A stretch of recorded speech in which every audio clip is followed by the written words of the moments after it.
फिर लिख रहा है। इस पूरे चुनाव का जब विश्लेषण होगा तो यही कि बीएसपी का वोटर, बीएसपी मायावती विलिंगली चुनाव में नहीं आई, लेकिन उनका वोटर कहां गया, ये निश्चित रूप से इस चुनाव का जब भी आकलन हम जब लगातार कर रहे हैं और जब निकलेगा तो वही स्थिति राजस्थान की। जो चौंकाने वाली बात है, मैं उत्तर प्रदेश की बात हो रही है, नहीं मैं एक फिगर की सामने, एक फिगर सामने आया इसलिए उन्होंने उत्तर प्रदेश की बात वो कर रही थी।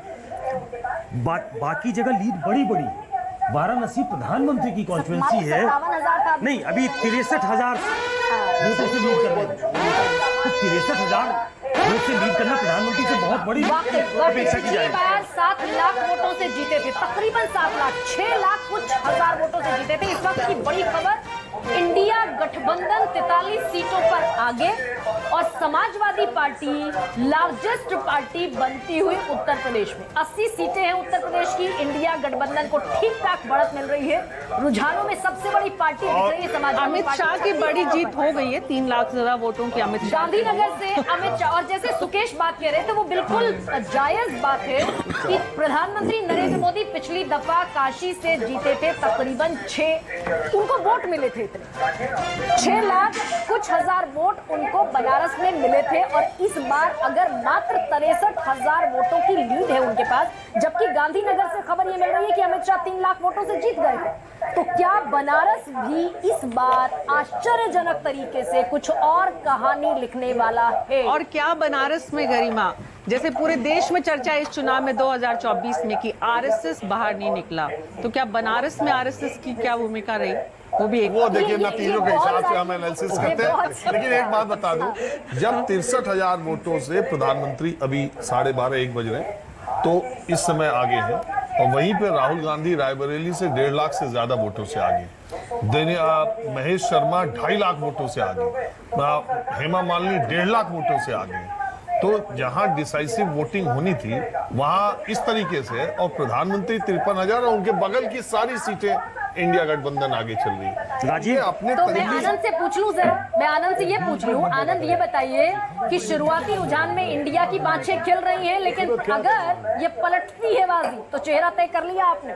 नहीं ये बात नहीं, देखिए ऐसा है, मैं हमेशा मुस्कुराता ही रहता हूं, और मुझे लग रहा है कि मैं आगे भी मुस्कुराता ही रहूंगा, क्योंकि ये जो नतीजे आ रहे हैं ये अभी और इसमें थोड़ा सा अंतर आएगा। इंडिया गठबंधन और एनडीए दोनों शायद एक ही जैसी स्थिति में रहे।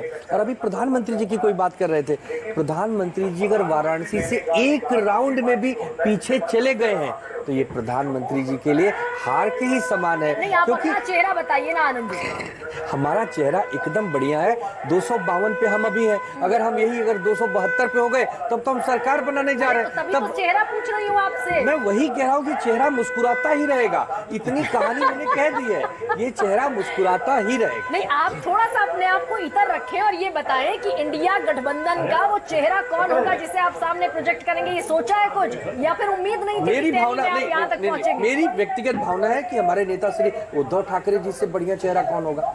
इतने सालीन हैं, जिस प्रकार महाराष्ट्र राज्य का नेतृत्व उन्होंने किया कोरोना काल में, पूरे देश ने देखा है, तो उनकी कुशलता और उनके नेतृत्व पर किसी को कोई संदेह है ही नहीं। चलिए, तो यहाँ पर बहुत सारी स्पेकुलेशन, विनोद जी प्लीज। देखिए ऐसा है कि उद्धव जी अच्छे आदमी हैं और इंडिया गठबंधन एक अच्छा गठबंधन बन के उभरा है, लेकिन प्रधानमंत्री देने का अधिकार उसी पार्टी को होता है जिसके पास सबसे ज्यादा आंकड़े होते हैं, जो कोर बनता है।